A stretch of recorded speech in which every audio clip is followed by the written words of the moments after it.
Este es el Palacio Legislativo de San Lázaro. Aquí se encuentra la Cámara de Diputados que, junto con la de senadores, conforman uno de los poderes de la República, el Poder Legislativo. Aquí acuden a trabajar los 500 diputados federales que representan a la nación. Su trabajo es muy importante porque, entre otras cuestiones, producen legislación y toman decisiones políticas vinculantes, es decir, las decisiones que toman tienen un carácter de obligatoriedad para todos los mexicanos. A todos ellos podemos considerarlos dentro de la categoría de políticos profesionales.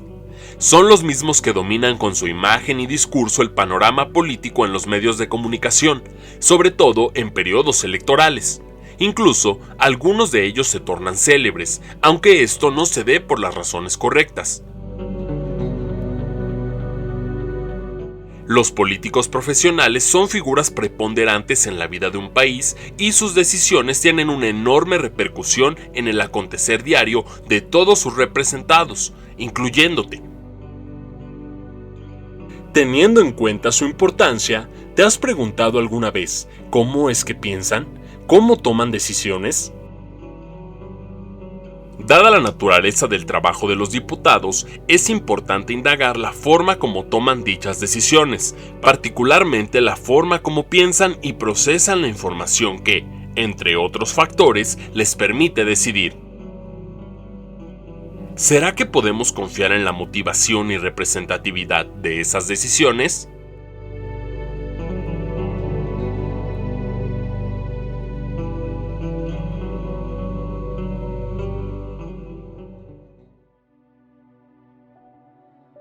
El pensamiento es un proceso cognitivo complejo. Consiste básicamente en abstraer y representar mentalmente situaciones para resolver problemas reales, ideales o imaginados. Diversas posturas teóricas explican los procesos y mecanismos que las personas utilizan para conocer el mundo que les rodea y así poder interactuar con otras personas y adaptarse a él. En conjunto, estas perspectivas teóricas las hemos agrupado en lo que aquí denominamos estilos de pensamiento, asociados con el ámbito político. Ellos nos permiten profundizar en la forma como los políticos profesionales piensan y toman decisiones. Así, además de considerar las restricciones e incentivos institucionales y la forma como la cultura política en México regula el comportamiento político de las personas, el estilo de pensamiento de un político profesional es lo que impulsa y conforma las decisiones que toma. Cuando toma una decisión de manera muy general, ¿cómo lo hace? Descríbanos el proceso de manera general. Bueno, analizando el problema que existe, qué cosas pueden ayudar a resolver el problema y cómo repercutiría tu propuesta en beneficio de la gente. Obviamente que nosotros una de las cosas que hacemos es informarnos, sí. O sea, tomar en cuenta la información que dan los organismos especializados para ello, que son organismos autónomos como el caso del INEGI, como el caso del Coneval, y después de esa información efectivamente hacer un balance, una racionalidad. Yo soy econometrista, hago entonces algunas regresiones lineales y no lineales y sobre eso tomamos algunas determinaciones. Primero se analiza la historia, el contexto, los pros, los contras que puede traer, pensando ya implementado qué beneficio y qué contra nos va a traer, porque todo es así, todo tiene sus contras y sus pros. Claro. Y en base a eso se toma la decisión pues que sea la mejor ya para todos. Pues mira, yo lo que sí he visto a los legisladores es que hay en muchos casos un gran desprendimiento de esta idea de la representación. Es decir, finalmente se separan de este concepto que desde Burke, ¿no? Se hablaba de que si hay un mandato imperativo o no. Es decir, donde yo como legislador tengo que rendir cuentas, el responsiveness, si tengo realmente que consultar cada acción que tomo a mis electores. Finalmente yo creo que siempre es la consulta, ¿no? A los actores que conocen y saben de los temas. Los políticos no somos todólogos y quien piensa hacerlo, por supuesto que está en un error. Siempre debemos de consultar a los expertos, a los que tienen conocimiento de dichos acuerdos que se estén tomando, y en base a ello poder ir tomando decisiones. Bueno, pues creo que se tiene que pensar primeramente en una estrategia, primero en el fin, cuál es el objetivo, luego pensar en la estrategia y cuáles pudieran ser las consecuencias o las causas de esto que se está proponiendo o se piensa proponer. Pensando en todas estas causas, en estas consecuencias, pues nos vamos a dar cuenta de qué cosas benefician, qué cosas no tanto y cuáles son los impactos. Si los impactos son más positivos que los negativos, pues hay que hacerlo. Siempre pensando en los intereses del pueblo mexicano, de la gente más humilde, de los más pobres de esta patria, y sobre un esquema muy preciso, beneficiar sus intereses. He visto algunas legislaturas, más que otras, pero por ejemplo, cuando tú ves el peso del amateurismo de legisladores que llegan por vez primera, pues digamos, mucho de su aprendizaje a lo mejor todavía están en esta idea de decir, no, pues sí vengo con un compromiso, ¿no? Pero conforme va avanzando el tiempo y cuando encuentras a legisladores que ya llevan 1, 2 o 3 periodos, pues hablan más ya a título personal, es decir, finalmente ya se genera una responsabilidad que en todo caso se vuelve exigible, en todo caso, en el mejor de los casos, cuando hay grupos de interés que lo respaldan, no tanto electores de carne y hueso territorialmente instalados, grupos de interés. Sino, en el caso de México, la representación es auténticamente por grupos de interés. Los estilos de pensamiento son formas que todos, en alguna medida, utilizamos para resolver los problemas que se nos presentan en nuestra vida cotidiana, aunque la mayoría los utilizamos sin percatarnos de la forma como pensamos. La pertinencia de estos depende específicamente de la situación en la que nos encontremos. Así, las personas tenemos perfiles de estilos de pensamiento, pero alguno o algunos de ellos son más habituales. Lo más importante es identificar el estilo, sus características y asumir que podemos utilizar algunos de ellos dependiendo de la situación en la que nos encontremos. En este estudio estamos investigando lo que llamamos estilos de pensamiento en políticos profesionales y para tales efectos distinguimos 5. 1. El pensamiento racional. 2. El pensamiento estratégico. 3. El pensamiento basado en emociones. 4. El pensamiento prospectivo. Y finalmente 5. El pensamiento heurístico. Para estudiar estos estilos de pensamiento en diputados federales, hemos entrevistado varios de ellos con la intención de identificar cuál es el estilo de pensamiento que utilizan con mayor frecuencia. Además, hemos entrevistado a 2 líderes indígenas que tienen interacción con políticos profesionales para preguntarles sus opiniones acerca de cómo estos toman decisiones políticas. Elegimos a los representantes de las organizaciones indígenas porque, como todos sabemos, en este país los indios constituyen el grupo más pobre, vulnerable e invisible, sobre todo cuando lo comparamos con otros sectores, como por ejemplo el de los empresarios.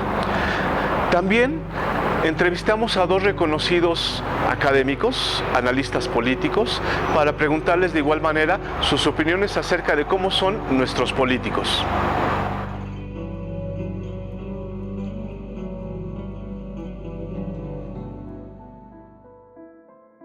Ser racional no significa ser inteligente o hacer uso de la razón. En política, racional significa una cierta forma de tomar decisiones o de expresar un cierto comportamiento que busca, invariablemente, la maximización del beneficio, ya sea individual o colectivo. ¿Los actores políticos en nuestro país son racionales? No, no siempre. De todas las definiciones del subdesarrollo, la más acertada es aquella que dice que el subdesarrollo es un digamos, mecanismo complejo que implica un montón de cosas culturales, de infraestructura, de todo, pero en el fondo reside en la falta de racionalidad en la decisión pública. Entonces hay diputados que han votado cosas que nunca han leído. O sea, ahí ya te habla de que ¿cuál racionalidad? Están votando, claro, es la racionalidad de la disciplina, pero no la racionalidad propia o la creencia propia de haber votado en conciencia. La mayor mayor parte de los políticos mexicanos construyen un discurso voluntarista. Es que este se va a cambiar, es que este tiene voluntad. Pero no es racional, no hay ninguna razón para creer que Fox iba a cambiar el país porque él decía, no hay ninguna razón para que entramos al primer mundo porque Salinas lo decía. Un país que intenta, por ejemplo, resolver el tema de la desigualdad, que quiere reducir las emisiones, que quiere mejorar su infraestructura, que quiere mejorar sus servicios públicos, debería tener una política basada en lo racional, que es la base de una democracia. En este estilo de pensamiento, el actor político identifica primero la finalidad de su acción y enseguida define los medios para conseguirla. Los fines que persigue un actor político están determinados por sus intereses, que pueden centrarse en sí mismo o bien pueden referirse a grupos o colectivos, es decir, el comportamiento racional no se identifica exclusivamente con el egoísmo, dado que también puede tratarse de un comportamiento altruista o cooperativo. Todas las iniciativas que uno presenta y trabajo debe estar fundada y motivada, razonada por qué la propones, qué vas a lograr con eso, cómo ayudas a la sociedad fundamentalmente, a tu distrito y a tu estado, con tus propuestas que haces, porque no solo es la idea o la ocurrencia, es la justificación de qué beneficios va a traer para la sociedad, y ese tema es fundamental. La racionalidad está en función de qué tanto se apegue a los intereses de las mayorías, eso es lo que yo creo, para su servicio. Que antes que pensar en mí, estoy pensando en las gentes que confiaron. Y además, cuando una persona llega a una posición porque realmente pretende tener un beneficio personal, pues se olvida de las gentes que uno representa. Soy racional en la medida en la que hay que estudiar las condiciones objetivas de los fenómenos para tomar las decisiones que permitan que las cosas se hagan. Al momento de nosotros tomar decisiones es bueno a veces analizar el costo-beneficio, pero que sea realmente un beneficio colectivo y no uno personal o de un cierto sector como históricamente se ha dado en la clase política de México. ¿En qué medida sería racional? Repito, en la medida en la que mis acciones correspondan con lo que lo que yo pienso corresponda con lo que yo hago. Usted habla de un costo-beneficio, yo hablaría de una congruencia entre lo que se dice, se hace, se piensa y se siente. Aquí adquiere relevancia la cuestión de la representación política sustantiva, es decir, la forma como los legisladores efectivamente representan o no, tomando en cuenta en sus decisiones políticas las demandas, intereses y preferencias de sus representados, o solo lo hacen tomando en cuenta los intereses propios o de grupos particulares. ¿Usted cree que efectivamente los políticos en este país son nacionales? No.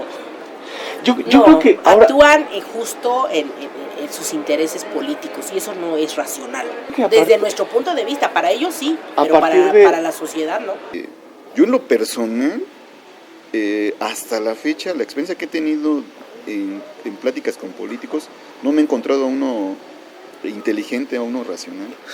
O sea, no encuentro puro, pues en México es parte del lenguaje, ¿no? Encuentro puro pendejo que pusieron ahí y que aprenden a hablar, porque son los muñecos de ventríloco, ¿no?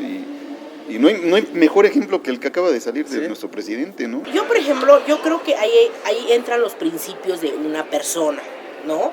O sea, si tomas decisiones racionales, siempre y cuando no estés afectando a otras personas. Yo creo que eso sería como un principio fundamental. Por ejemplo, ¿cómo se distribuye el agua? ¿En su comunidad? Sí. ¿Y cómo lo hicieron? Pues nos peleamos y cerramos la pila. Es el agua, es fundamental para nosotros que la región es seca y no tenemos como muchas formas de tener agua. Eso agudiza que el presidente vaya y, ¿saben qué? Yo me conecto aquí porque... ¿No decidió él? Porque además yo soy el presidente, ¿no? Háganle como quieran. Pero entonces la comunidad se organizó y dijo no, fíjate que no.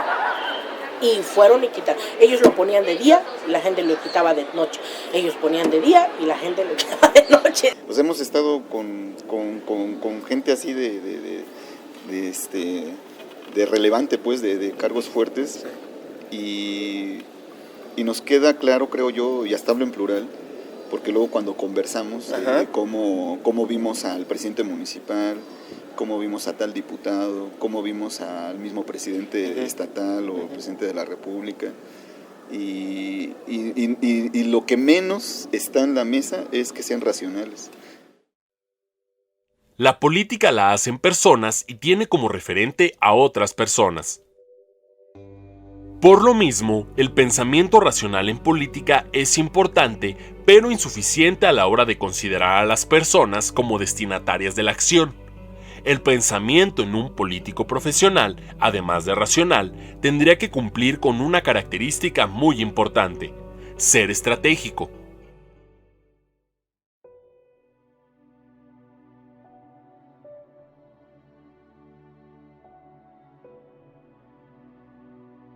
El pensamiento estratégico es un nivel superior del pensamiento racional, porque implica la anticipación mental de un actor acerca de las preferencias y elecciones del otro jugador.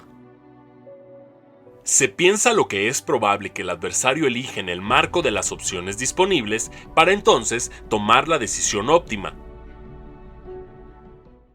Trato de tomar decisiones en función, sí, lo que decíamos, quizá nos remontamos un poco al principio, pues que tengan beneficios, que tengan, vamos a decir, estructura, orden, organización en la ruta que estamos tomando. Creo que eso es parte de ser estratégicos, claro. Hacer análisis, no irnos así nada más, no así como pues ya se me ocurrió, es una idea muy buena. No, yo creo que sobre todo entre más alta la responsabilidad, más alta también vamos a decir, tiene que ser el compromiso de tener mucho cuidado con lo que se plantea. Yo vengo de una iniciativa privada, donde por ejemplo ahí nosotros tenemos que hacer un plan de trabajo que incluye muchas cosas entre esa estrategia. ¿Para qué? Para poder obtener un resultado. Yo pienso que la estrategia no es mala, al contrario, o sea, es bueno para llevar a cabo un plan y que se lleve en los pasos que tiene que ser y que tenga un resultado que esperamos. ¿Tiene que seguir un plan? Sí, pero a lo mejor estrategia suena en política decir qué beneficio obtengo yo de X o Y manera. Yo creo que no, bueno, yo creo que hay que darle un voto de confianza a esta legislatura, prefiero ponerlo en esos términos. Sí, claro, es nueva. Y espero que sean muy estratégicos y que lo que nos mueva a todos y a todas sea el interés popular.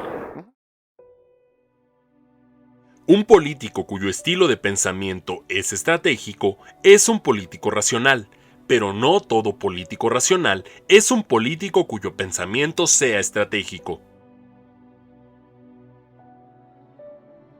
Este estilo de pensamiento requiere de una serie de habilidades y operaciones mentales más complejas que no se aprecian con facilidad entre los políticos profesionales de nuestro país.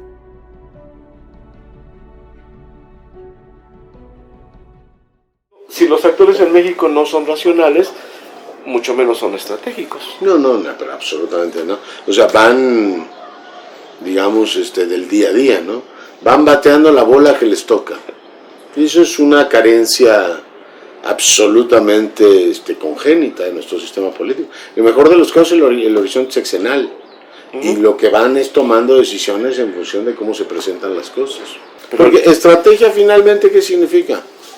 Tener conciencia de tres cosas: del espacio en el que te mueves, del tiempo que tienes y de los recursos que tienes. Yo puedo decir, yo voy a enfrentarme al poder ruso y lo voy a derrotar porque tengo muchas ganas de hacerlo. Si no tienes no va a ser el espacio donde te enfrentes, el tiempo y dónde están tus recursos. ¿No? Yo digo que todos los sectores son racionales. Ahora te digo, si pedimos una racionalidad extendida, o sea, tomarse más tiempo, tomarse más elementos, pues desde luego, eso es lo que abogaría a hablar de una profesionalización de la política. Son grandes dribladores de la realidad, mucho más que grandes jugadores estratégicos, ¿no?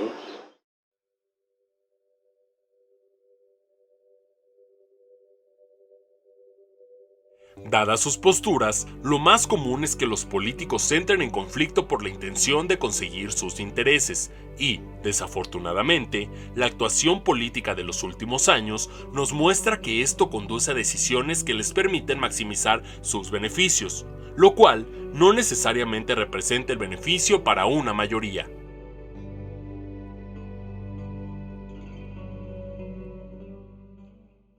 Pero en este país no hay muchos políticos estratégicos. Esa es la pregunta era. Llegan y, sí, somos la autoridad, y van y te imponen, a ver, espérate. Nosotros nos organizamos, es de nuestro dinero que pusimos, dimos tequio, dimos trabajo, dimos tiempo, todo lo que se tiene que dar, ¿no? Y entonces tú como gobierno, a lo mejor tú como presidente municipal, lo mínimo que nosotros tuviéramos pedido, ¿no? Es que hubieras preguntado.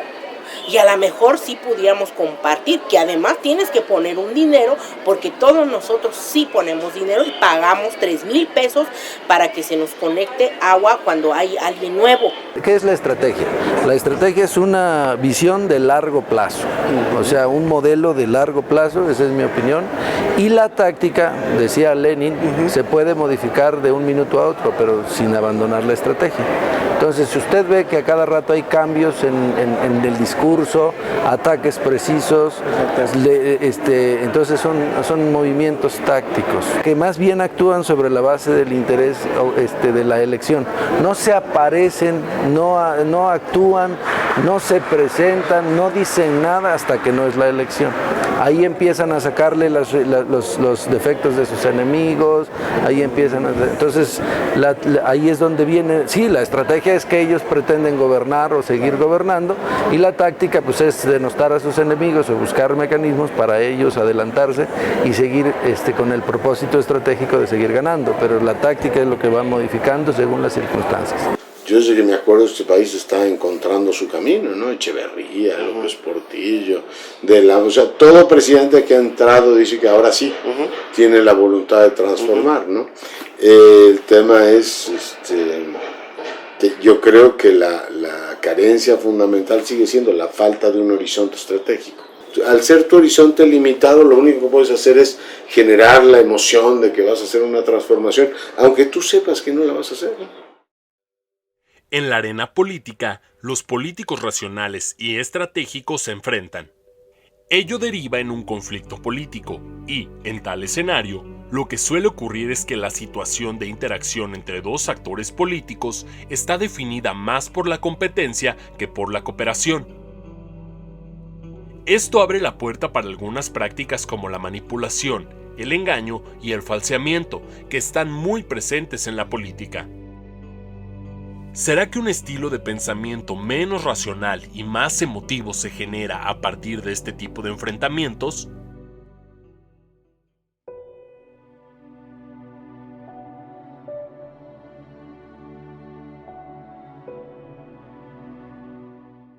El pensamiento emotivo refiere a la forma en que algunas personas toman decisiones a partir de las experiencias que les brindan sus propias emociones, más que en base a juicios racionales.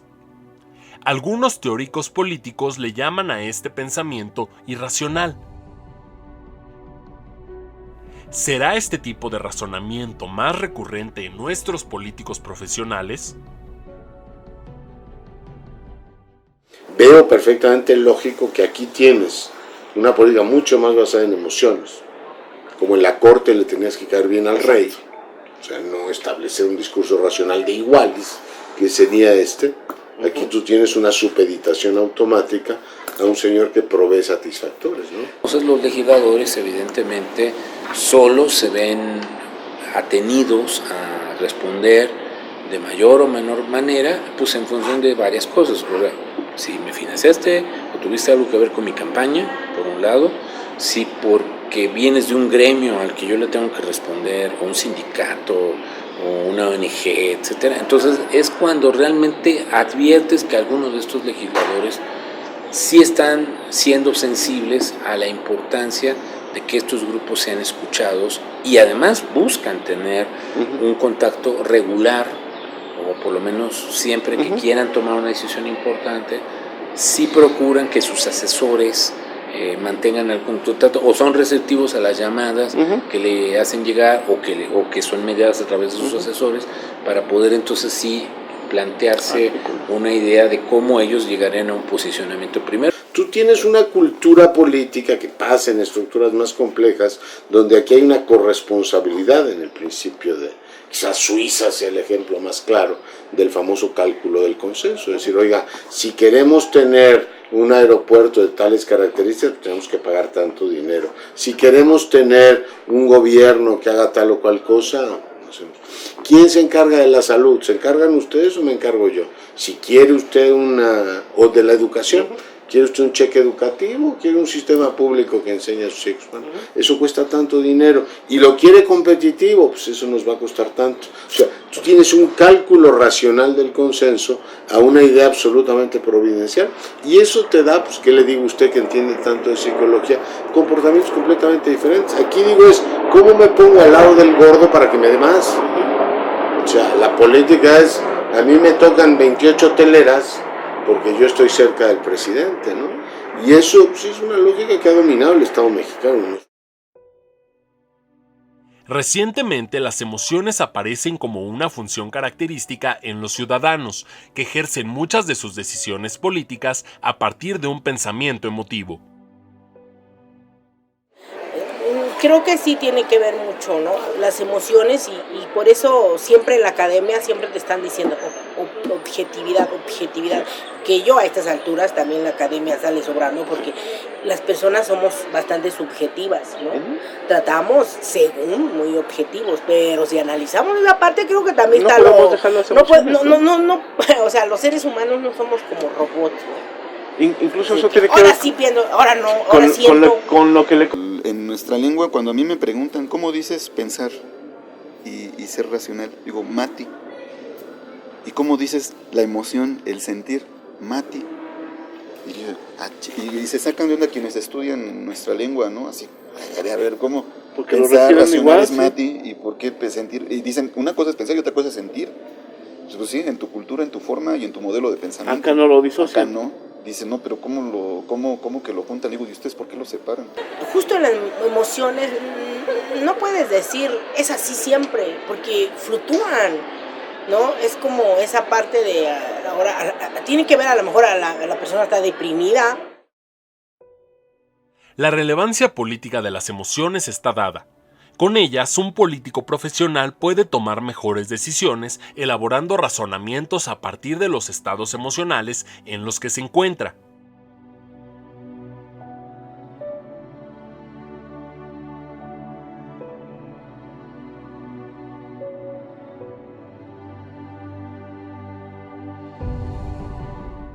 Las emociones, bueno, deben de ir de la mano, ¿no? No las podemos quitar. No las podemos quitar porque pues, de alguna manera pues, todos tenemos una emoción. Hay aspectos emocionales que tienen que ser también tomados en consideración. Cuando se toma en consideración, por ejemplo, el dolor ajeno, el hambre, el sufrimiento del pueblo, entonces uno a veces lo ve, le genera una sensación, la racionaliza uno y entonces busca la toma de decisiones sobre esa base. Yo creo que pueden ayudar porque al final de cuentas todas las decisiones tienen que ver con la sensibilidad de las demás personas. Claro, las injusticias y todo lo que vemos, todo lo que nos han hecho, yo siento que son más emocionales, funciona uno más con las entrañas que con el raciocinio. Sí, hay que escuchar, pero hay que saber tomar decisiones, porque hay decisiones de la gente que está harta de la inseguridad. Pueden ser decisiones equivocadas, claro. ¿Y qué estamos viendo? Que están quemando a seres humanos, por muy culpables que sean. La barbarie. Y eso no es bueno. Ese es un ejemplo radical a lo mejor, pero sucede. Un muy buen ejemplo. Y un funcionario público o alguien que tiene responsabilidades públicas no puede actuar así. Es bueno, por supuesto, tomar muchas experiencias cuando ya has tenido el conocimiento, ¿no?, necesario para poder lograrlo. Y las experiencias te hacen más fuerte, ¿no?, te hacen conocedor. Pero no es para, perdón por la expresión, no es para fregar a las demás, ¿no?, sino es para mejorar las condiciones de los demás y las propias. Hay una cosa muy importante, o sea, aquí el asunto es que tenemos que aprender a ver las cosas, no desde la perspectiva personalista en el sentido de decir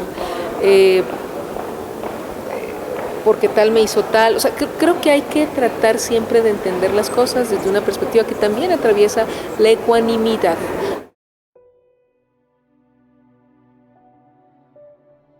Además, las emociones también repercuten en la forma como procesan la información que necesitan antes de tomar una decisión, pues permiten presentar una mayor empatía hacia las personas y grupos a los que representan políticamente. ¿Será que esto resulta más un obstáculo que una ventaja? Por supuesto, las decisiones emocionales también sirven, y sirven bastante, ¿no? Porque son las que cotidianamente tenemos. Nos hacen más sensibles, ¿no? Se reconocen más sensibles. Y por supuesto que nos ayudan bastante, ¿no? Se tiene que observar, por supuesto, el asunto numérico, ¿no? El estratégico, el costo-beneficio, pero la cuestión emocional, los principios del ser humano siempre ayudan. Obviamente que influyen todas las emociones, como ciudadano común las padeció, y esa frustración a veces de ver una clase política que no te representa y no entender el por qué toman decisiones para beneficiar solamente a un sector sin importar lo que en ese momento esté padeciendo la mayoría de los ciudadanos. Ese es un claro ejemplo, creo yo, de cómo involucramos las emociones. Ayudan en la medida en que es una forma de socializar también, de comunicarnos con los demás, en este país de generar cohesión y sentido de pertenencia. O sea, cuando ves esos problemas, tienes que tomar decisiones con mayor razón para evitarlas. Por ejemplo, ¿qué hacer ante esa barbarie que existe ya en muchos lugares del país? Hay que actuar. Y hay que actuar proponiendo normas que permitan que la gente confíe en las autoridades. Pueden ayudar a tomar mejores decisiones, eso lo tengo clarísimo. El problema es, dirían los griegos, ¿no? Cómo moldeas tu alma, ¿no? Yo creo que eso, pues como nada más le hacen caso a los griegos, deberían de retomar eso, ¿no? O sea, cómo moldear el alma, las emociones, todo eso.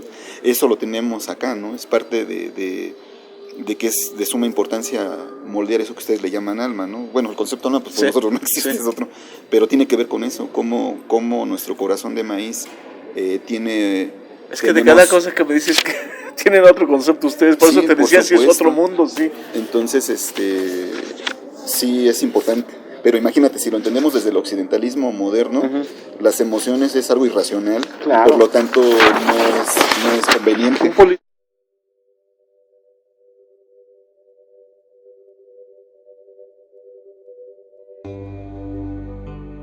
El pensamiento prospectivo es un ejercicio multidisciplinario en el que se imaginan y se diseñan futuribles con el propósito de actuar en el presente para lograr los llamados futurables. Todo esto con la intención de anticipar lo que está por suceder. Pero, ¿será que la idea de futuro es un concepto común en el escenario político mexicano? Aquí en este caso su perspectiva es una perspectiva de aquí a 1 o 2 o 3 días o a la siguiente decisión. Es decir, y eso también igual habla de un acotamiento muy significativo de cómo nuestros políticos, curiosamente eso también les permite tener una escasa memoria que les permite quizá adaptarse a los errores, porque en un momento dado, si yo te recuerdo, tú tomaste una decisión tal, es que era otro momento. Esta capacidad de adaptación acrobática, ¿no? Digamos, casi de malabarista, ¿no? Como gato, tratar de caer siempre de pie, ¿no? No importando de dónde caigas, pero tratar de caer siempre de pie, ¿no? También ese esfuerzo por controlar la historia, de cómo controlar el carácter retrospectivo de los acontecimientos, es una racionalidad hacia el pasado. Curiosamente los políticos, muchos, los que tienen más experiencia no piensan tanto en el futuro, sino cómo controlan su pasado. Qué interesante. Yo diría que hay una racionalidad retrospectiva, como el votante retrospectivo. Entonces, pero en el político profesional, yo lo que veo más claramente es cómo quieren controlar ellos su pasado, su papel en la historia. El futuro es algo que empíricamente aún no existe. Despierta en el hombre no solo curiosidad, sino principalmente incertidumbre. Para tratar de atemperar dicha incertidumbre y dotar de contenido al futuro, el hombre imagina, desea, proyecta, construye mentalmente lo que, en un momento posterior, realizará en la práctica.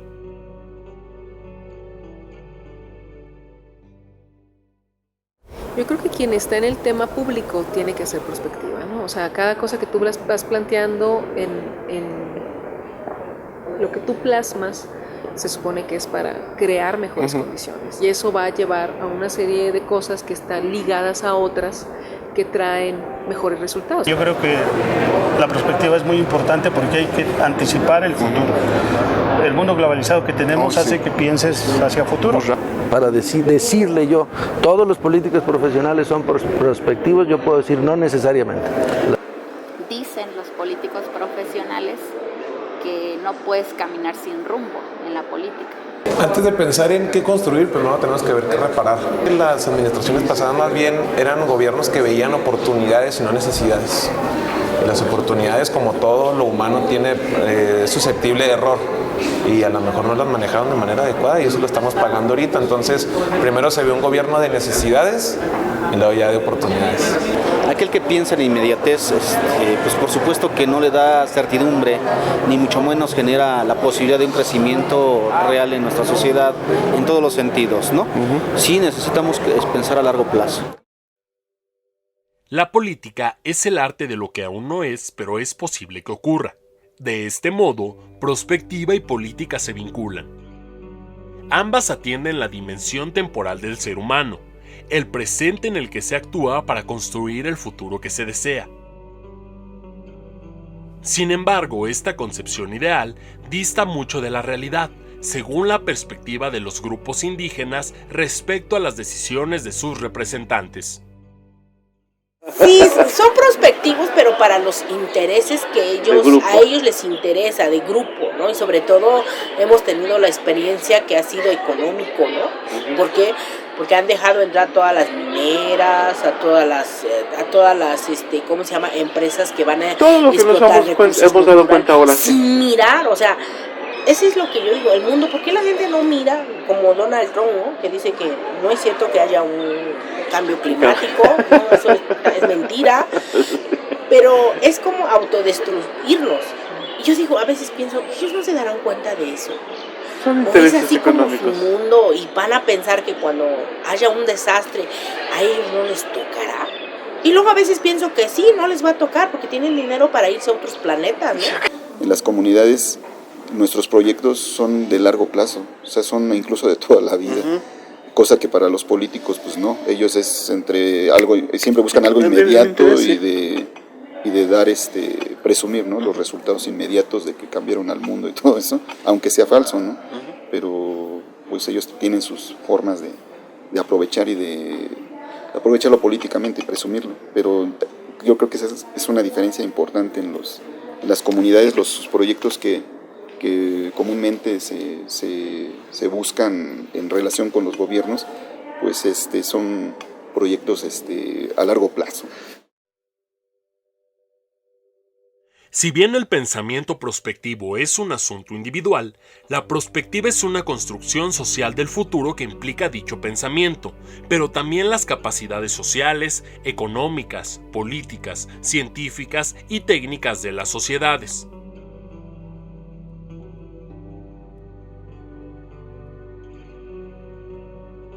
En un país que vive al día como es el contexto de México, es difícil imaginar esta dimensión de pensamiento. ¿Será entonces que se decide políticamente desde la lógica de lo más simple?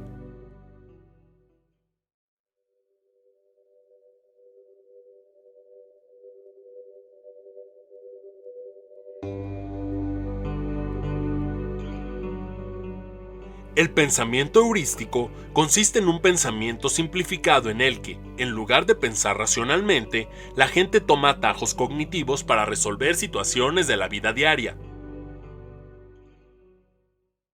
Bueno, también o sea, cómo se refleja en economía esa visión a través de la teoría de juegos. Exacto. La teoría de juegos habla de decisiones de índole racional y considera que los individuos son racionales. Pero ¿qué es ser racional? Racional es más, es mejor. Eso dice la economía moderna.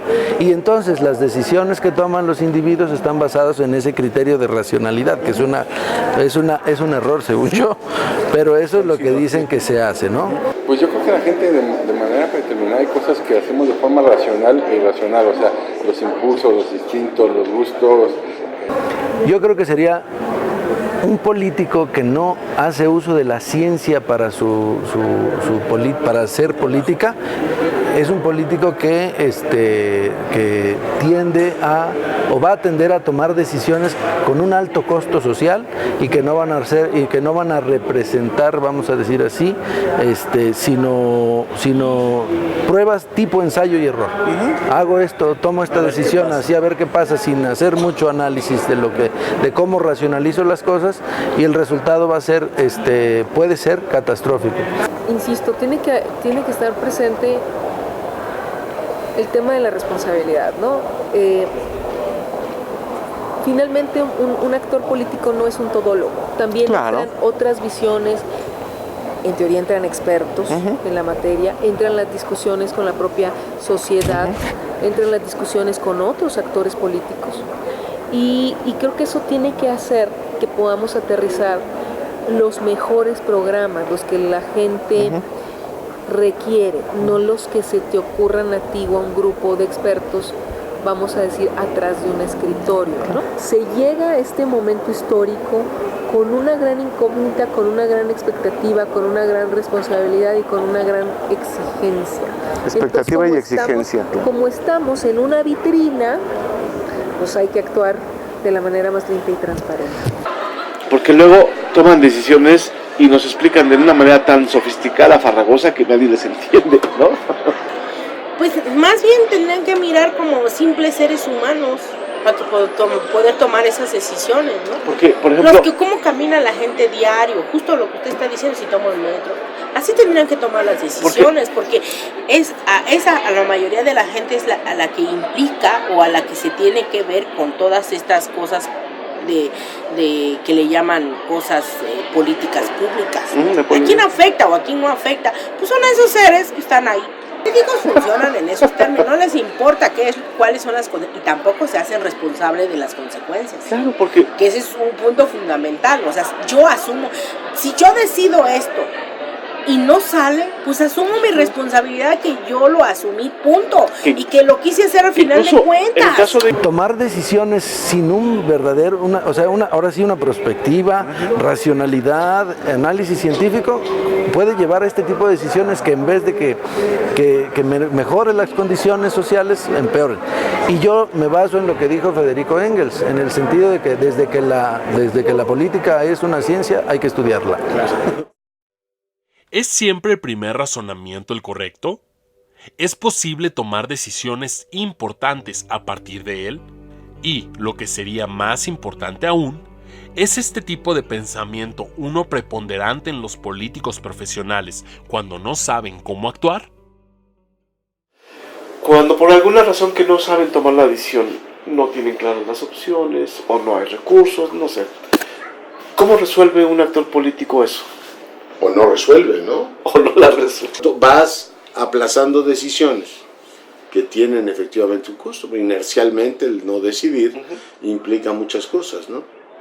Entre otras, pensamiento mágico, las cosas se van a arreglar solas. Eso. No tengo por qué decidir si las cosas se van a arreglar solas. Si hay dudas, yo no tomo decisiones. Si hay dudas, mejor duermo y al siguiente día, de manera ya con más información, con más elementos, tomas una decisión. No es bueno tomar una decisión como una reacción. Nos damos nuestro tiempo, analizamos y por supuesto consultamos. Y no tienes que tomar muchas veces en el momento la decisión, porque eso sin conocimiento sería erróneo, ¿no? ¿Por qué no tomas decisiones? Porque uno, no tienes una evaluación clara, o sea, supone muchísimo tiempo decir pros, contras, etcétera. Tú puedes decir procrastinar ahí, ¿sabes qué? Mañana te digo. Mañana vemos si atiendo tu cuestionario o no. O si leo tu libro. Y la mayor parte están así. Entonces, o sea, un político puede procrastinar casi como norma. Y lo puede hacer porque le es muy costoso decidir. Trato de investigar o acudir con gentes de mi confianza, les planteo el asunto porque, repito, mi intención siempre es dar respuestas prácticas, reales, sin tomar una decisión así nomás a la ligera.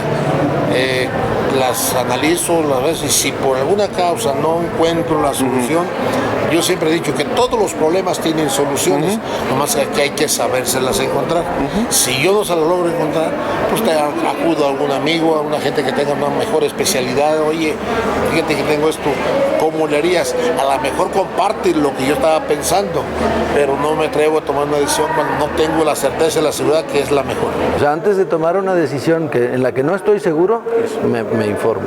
O sea, no la tomo, como luego se dice en buen mexicano, a lo borras, sino que hay que ver qué va a pasar, ¿no? Ciertamente que hay momentos en los que en la Cámara se llegan a acuerdos y hay decisiones que tienen que ser tomadas como representación del grupo parlamentario. Y entonces yo me he fijado cómo algunas decisiones en las que ha sido necesario tomar o sea, después de informarnos que tiene efectos negativos sobre los movimientos sociales, aun que el grupo parlamentario va en una dirección, hemos tenido que abstenernos. ¿Se guían mucho por el ejemplo o esperan la línea? No toman una decisión propia, esperan la cultura de la línea. Es decir, esperan la orientación. Pueden tener una opinión, pero nunca la manifiestan o no la van a manifestar, o si te la manifiestan off the record. Es importante conocer los estilos de pensamiento presentes en los políticos profesionales. De este modo, podemos relacionarlos con la toma de decisiones relativas a grupos o agendas para saber cómo se van conformando las preferencias políticas de los representantes con respecto a sus representados. Asunto que cobra relevancia al tomar en cuenta su grado de representatividad respecto a grupos vulnerables, como los integrantes de pueblos originarios.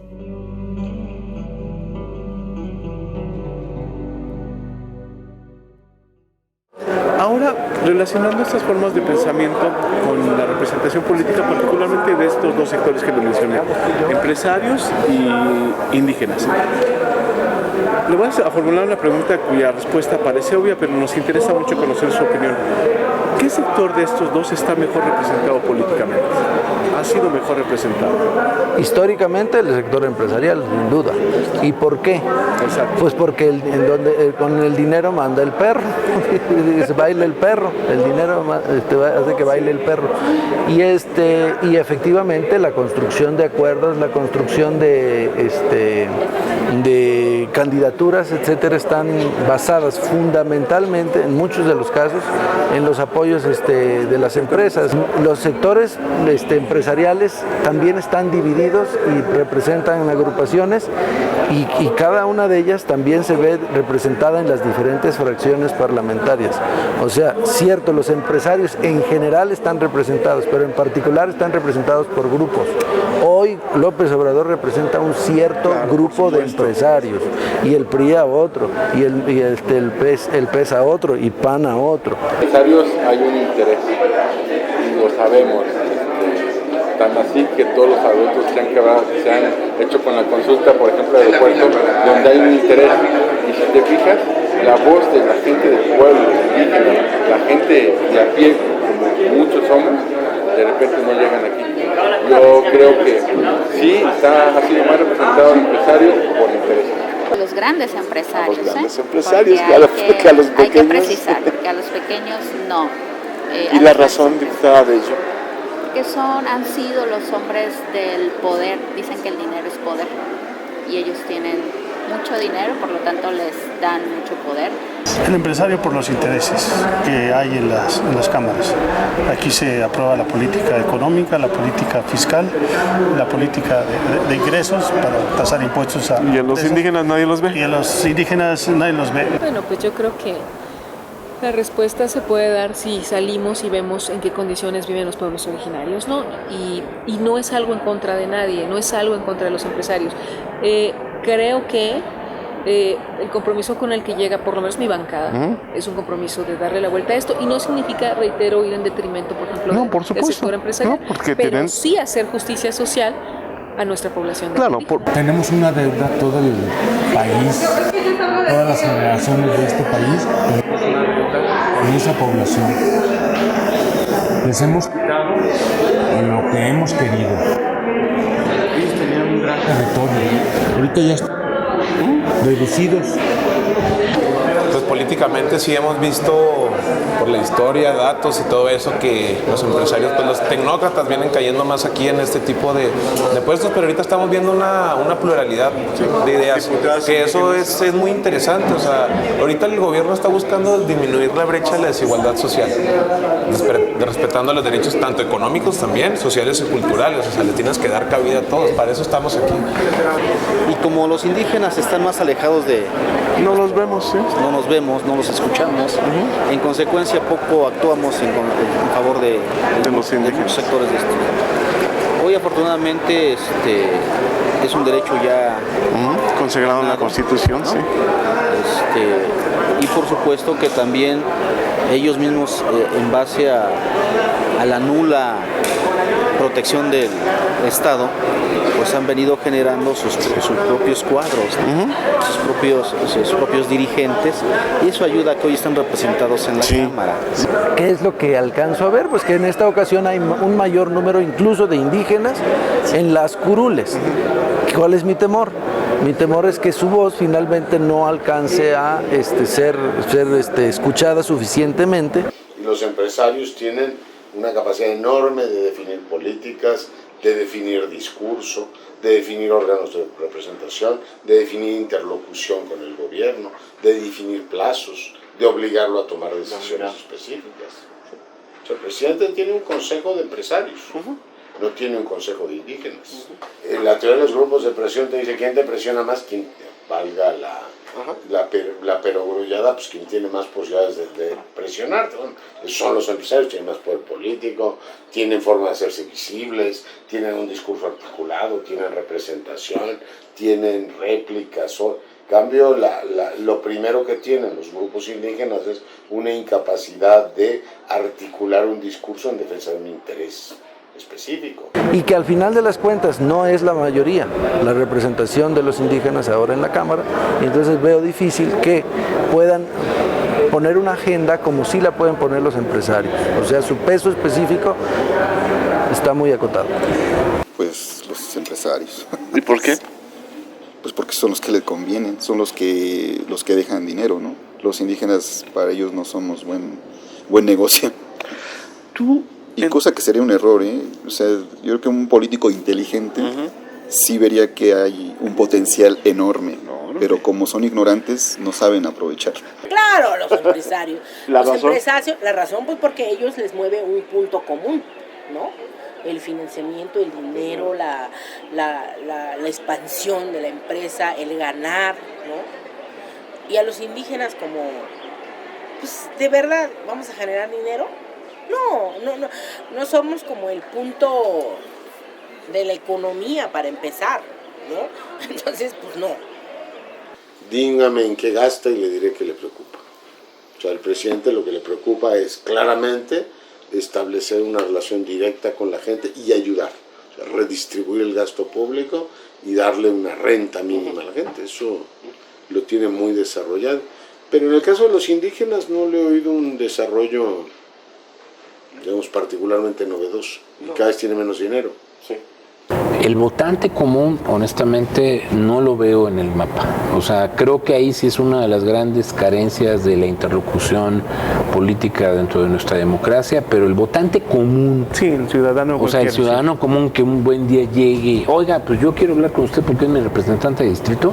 No, ni puede entrar a la Cámara. Ni puede entrar a la Cámara, sí. O si entra, pues te digo, usted qué bien, pues lo canalizo con un asesor o algo. Entonces sí, realmente nuestra forma de hacer política aquí es obviamente, digo, en el plano legislativo, sí tiene que ver mucho con grupos de interés. Lo que es claro es que tienen más poder unos que otros. O sea, los empresarios tienen mucho poder, la gente tiene mucho poder y los grupos indígenas no lo tienen. O sea, ¿cómo darle poder a esa gente?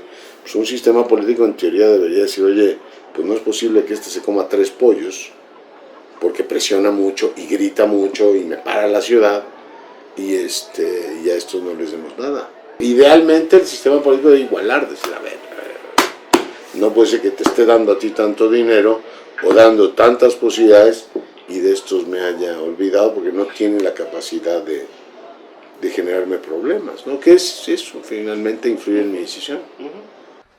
Lo que debemos esperar de nuestros diputados es que piensen seriamente, que reflexionen acerca de lo que implica la decisión que van a tomar. Pero fundamentalmente lo que esperamos de ellos es que piensen en lo que están pensando, en cómo lo están pensando y para qué lo están pensando. Es decir, que elaboren lo que en psicología llamamos metacognición. Las decisiones políticas dependen de muchas cuestiones. Algunas son de naturaleza institucional y otras tienen relación con la cultura política, la ideología y hasta con la personalidad de quien toma la decisión. Pero sobre todo, nuestros representantes deben de pensar en la gente y en la situación particular en la que nos encontramos, tanto ellos en su calidad de representantes como nosotros, sus representados.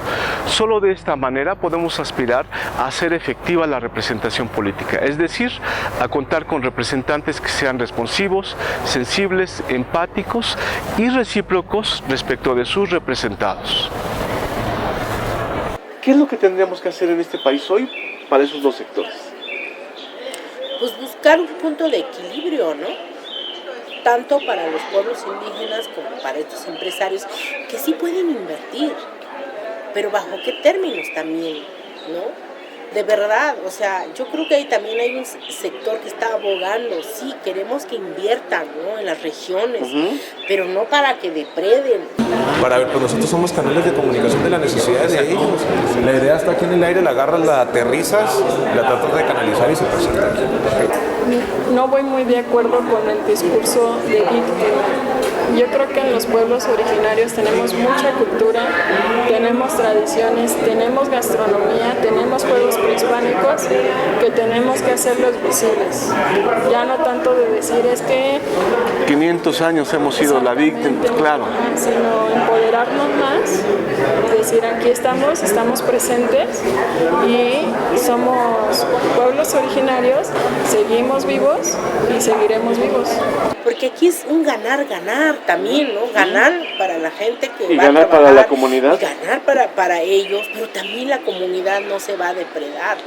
Entonces son cuestiones que tendríamos que buscar y yo creo que sí hay, ¿no? Sí hay estas formas, pero la forma es que no hay como este pensamiento de decir vamos a ver cómo podemos potenciar económicamente esta región, pero sin afectar el ambiente. Hay un potencial enorme para sumarse a este asunto empresarial. El asunto sería que, como son ignorantes, no sabrían resolver esos asuntos de los códigos éticos para que realmente pudieran ver el potencial tan enorme que hay. Y ha existido también empresarios que sí le apuestan, ¿no? ¿Por qué? Porque dice, bueno, tampoco voy a ganar los miles, pero sí voy a tener a este famoso sostenibilidad o sustentabilidad. Y responsabilidad social, que le llaman. Responsabilidad social, donde no voy a afectar mucho, pero sí voy a cooperar. Que hagan negocio, están para eso. Para eso. ¿Sí? Pero yo creo que sí necesitamos mucho más de eso, ¿no? Pero no que depreden, no que vayan y digan ahorita mismo yo quiero ser, como están haciendo las mineras, ¿no? O los fraquis que están haciendo metiendo tubos, explotando los recursos naturales y nada para la región todo, más que miseria, porque con eso tampoco hay un pensamiento, ¿no? Para el bien de la comunidad. a mí que me ha tocado convivir con muchas organizaciones indígenas de mi país, sea un partido o gobierno de derecha o de izquierda, son unos ignorantes con respecto a los pueblos indígenas. Totalmente. O sea, sí. no hay, o sea, ojalá y los de izquierda fueran conocedores de esto, ¿no? Pero pues no, ni izquierda ni derecha. Tenemos que empezar por donde es más urgente, así te lo plantearía. Ahora, los empresarios también hay que apoyar, sobre todo para que puedan detonar sus negocios, hay que discutir las visiones empresariales, sería bueno que se acercaran a una perspectiva social, sería muy bueno. Hay muchos jóvenes, mujeres, hombres y gente más grande también que quiere pues ser empresaria, y bueno, creo que nos faltan también en México algunas cosas, nos falta educación financiera, creo que hay muchas cosas que se pudieran, porque no hay, ser empresario no es negativo. No es excluyente de otras cosas. Exacto, entonces tenemos que, vamos a decir, aprender a elaborar de otra manera, plantearnos de otra manera, que el ejercicio, al plantearse también, por ejemplo, el ejercicio de los legisladores desde otra perspectiva, eso va a ayudar mucho. Yo respeto mucho a las anteriores legislaturas, pero si estuvieron atravesadas por escándalos, si estuvieron atravesadas por moches, si estuvieron atravesadas por hay que decirlo, tipo, aquí ya no más. Y eso va a cambiar mucho la manera de relacionarse con el legislativo. La semana pasada presenté una iniciativa para crear el Instituto Nacional de Pueblos Indígenas, en primera cuenta, ¿sí? Y desaparecer la Comisión Nacional de Pueblos Indígenas. Se oye casi igual, pero la diferencia es que uno tiene 20 puntos de acción y la otra tiene 40 y tantos puntos de acción. Va a haber 13 dependencias involucradas para que la atención al indígena, donde se le dé más autonomía, más participación y vayan acudiendo en esa acción. No queremos dejar de señalar que hicimos múltiples y reiteradas solicitudes de entrevista a más diputados, a más académicos, a dirigentes partidistas y a los presidentes de las principales organizaciones empresariales de este país. Y o bien se negaron o nunca tuvimos respuesta. Finalmente, queremos agradecer a los 14 diputados federales que nos concedieron la entrevista, a los 2 líderes indígenas que conversaron amablemente con nosotros y al doctor Leonardo Curcio y al doctor Víctor Alarcón por proporcionarnos pistas muy valiosas para entender cómo son los políticos profesionales en México y la forma como piensan para tomar decisiones políticas vinculantes. En el caso con nuestras comunidades que nos denominan indígenas, no le miden. Como somos ciudadanos de Quinta, ejercen las prácticas más... ¿Te refieres al gobierno? Al gobierno. O sea, si hay alguno de ustedes que lo ven como disidente, alborotado, peligroso, así es, ocurren estas cosas. Por supuesto, y hasta en la mínima esfera, o sea, hasta no tanto, no sé si me explico. O sea, sí, que no sea algo que cuestione al propio presidente, sino al presidente municipal y con un tema menor.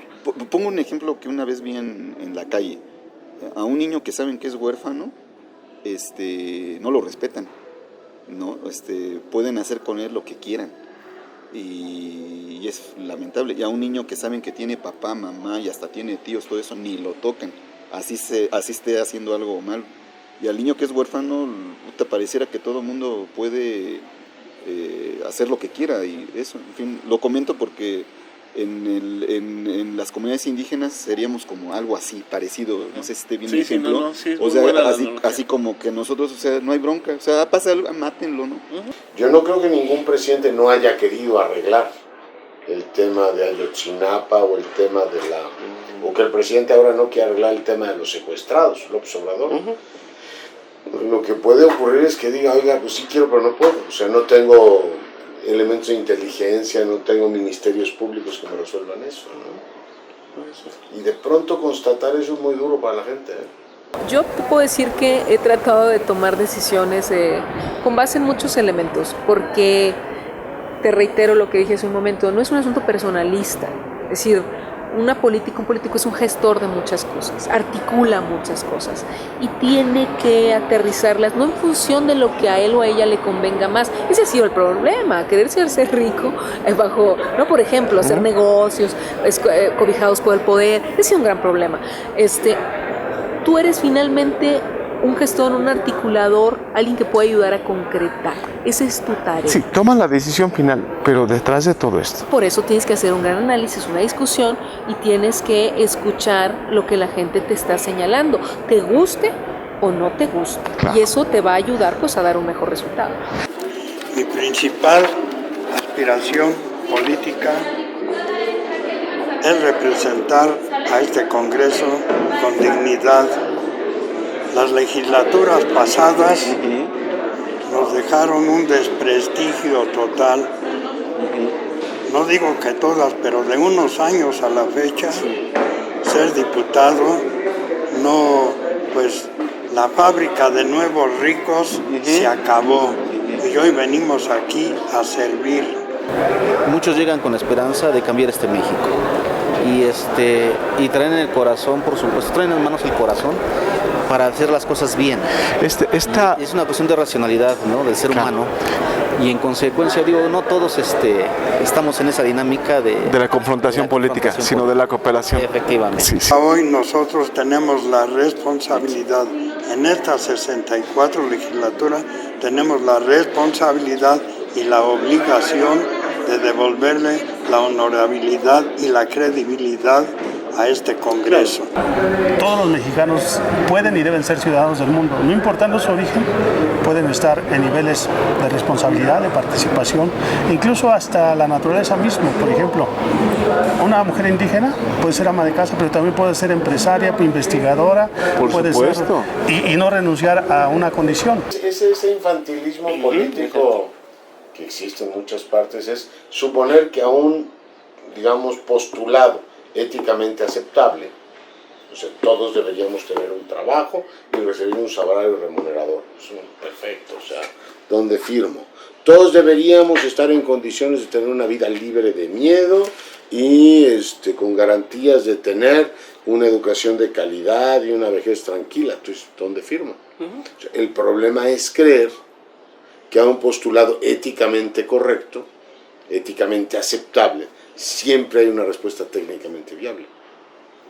Y eso pues es cuando la política entra a lo racional, de decir, mire, una cosa es que a mí me gustaría hacer cintura 9 y seguir comiendo lo que como, pero ¿qué le digo? No se puede. En primer término, voy por esa gente. Perfecto. ¿Sí? La gente que más espera de uno y no quiero que les lleven dádivas. No quiero que el programa social, bueno, que llegue, pero que llegue para beneficio. Hay que irlos metiendo al desarrollo, por supuesto. Que de alguna manera ellos vayan evolucionando. Creciendo económicamente. Sí. Porque también son mexicanos, también son seres humanos que muchas veces en el tamiz político nos hemos olvidado de ellos. Históricamente, por eso digo, nosotros tenemos un gran compromiso con la gente indígena. ¿Qué es un político? Un político, o sea, de acuerdo a las formas del pensamiento, debe tenerlas de forma integral y utilizarlas según las circunstancias. No es una o la otra, según yo. En un pensamiento dialéctico al estilo de Hegel o de Marx, debemos integrarlas según las condiciones nos lo permitan. Y en algunas condiciones tendremos que tomar un pensamiento racional, en otras tenemos que tomar los sentimientos en cuenta, y la prospectiva no puede dejar de ser sino un componente necesario. ¿Por qué? Pues porque finalmente, ¿qué estamos haciendo? Estamos construyendo una nación, estamos construyendo un proyecto, y ese proyecto que queremos construir, pues es el que queremos hacer. Y bueno, mi principal interés es responderles a esa confianza que me brindaron. Soy una persona que se los dije muy claro que no me iba a temblar ni la voz ni las piernas para elevar la voz de ellos y que se escuchara y reclamar los derechos que por ley les corresponde a los ciudadanos.